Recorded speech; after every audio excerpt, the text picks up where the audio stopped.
अचानक नहीं लिया, ये फैसला 11 दिन के बाद लिया है। आप इसको अचानक फैसला कहते हैं? 11 दिन के बाद हमने फैसला लिया। इतना लंबा समय तो भगवान श्री राम ने भी नहीं दिया था। जब वो रास्ता मांग रहे थे समुद्र से, तब समुद्र ने 3 दिन लगाया था। 3 दिन के बाद भगवान श्री राम ने भी कहा था, कोप कर लिया था और कहा था कि लक्ष्मण मान ले आवो, विनय न मानत जलधि जट गए 3 दिन बीत, बोले राम सकोप तब भय बिन हो न प्रीत। 3 दिन के बाद भगवान श्री राम को भी कोप हो गया था। हमने तो 11 दिन दिए हैं बंधु। 11 दिन में बहुत सारी बैठकें हो सकती थी, बहुत सारे विचार हो सकते थे, लेकिन 11 दिन के बाद भी जब निर्णय नहीं लिया गया, तब हमने ये निर्णय लिया है कि अब हम इसको अंतिम रूप देने के लिए निर्णायक संघर्ष करें, तो हम करेंगे। भविष्य में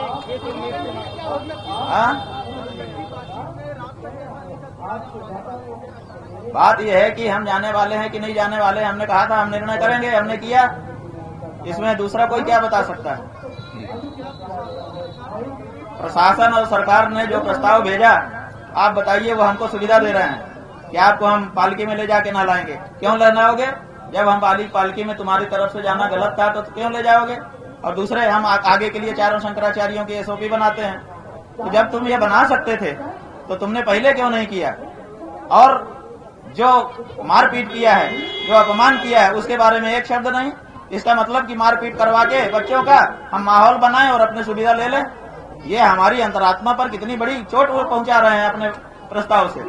क्या इस प्रस्ताव को कोई भी चेतनावान व्यक्ति स्वीकार कर सकता था? इसीलिए हमको लगा कि अब देर नहीं करना चाहिए, तत्काल यहाँ से निकलना चाहिए, क्योंकि ये लोग हमको लोभ लालच दे करके हमारी जो टेक है, जो हमारे मन में पीड़ा है कि सनातन धर्मियों को मारा पीटा गया, उससे विरत करना चाहते हैं। ये अभी भी उसी टैक्टिस पर है कि आपको हम ये सुविधा देते हैं, ये सुविधा देते हैं, आपका ये सम्मान करेंगे, आप मान जाइए। अरे, जो आपने पाप किया है उसका क्या होगा? तो इसीलिए हमने कहा था कि हम 1 दिन पहले बताएंगे। बिल्कुल, आप इस दृष्टि से अगर कह रहे हैं तो ठीक है, लेकिन हमको लगा कि अब यहाँ पर रहना ठीक नहीं है।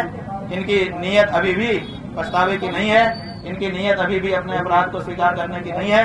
अभी भी ये अपनी अकड़ पे ही रहना चाहते हैं। केवल सरकारी रेवड़ी बांट करके ये हमको अपने जाल में फंसाना चाहते हैं, और इसीलिए हमने निर्णय लिया कि अब हम यहाँ से निकल जाएं।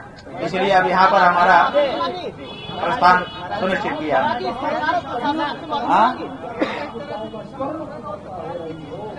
किसकी जीत है, किसकी हार है, ये तो समय बताएगा बंधु। किसकी जीत है और किसकी हार है, ये सनातन धर्मी जनता है। अभी इसको अपना निर्णय लेना बाकी है। इसलिए उस निर्णय के पहले हार जीत की घोषणा मत करिए। हार जीत की घोषणा होगी, सनातनी जब निर्णय लेगा तब घोषणा होगी कि कौन हारा कौन जीता। सरकार आपसे माफी नहीं मांगी, प्रशासन माफी नहीं मांगा? कहाँ मांगा? वो तो हमको रेवड़ी देना चाहता है, सहूलियत देना चाहता है और मामले को ठीक करना चाहता है। एक आखिरी सवाल है, जो अपराध किया है उसके बारे में चर्चा नहीं करना चाहता है। आप कितना मन दुखी है बिना स्नान करके आप माघ मेले से जा रहे हैं? जीवन का सबसे बड़ा दुख यही अभी तक हुआ है। इसके पहले बहुत सारे दुख हुए, लेकिन सब दुख छोटे हो गए। ये जो प्रयाग की धरती पर दुख मिला उत्तर प्रदेश की सरकार के द्वारा और सीधे आदित्य योगीनाथ, क्या नाम है, योगी आदित्यनाथ के द्वारा, ये सबसे बड़ा दुख सनातन धर्मियों को हो गया। अब इस दुख की भरपाई पता नहीं कौन नेता आएगा और कौन सी पार्टी आएगी वो करेगी, ये तो समय ही बताएगा।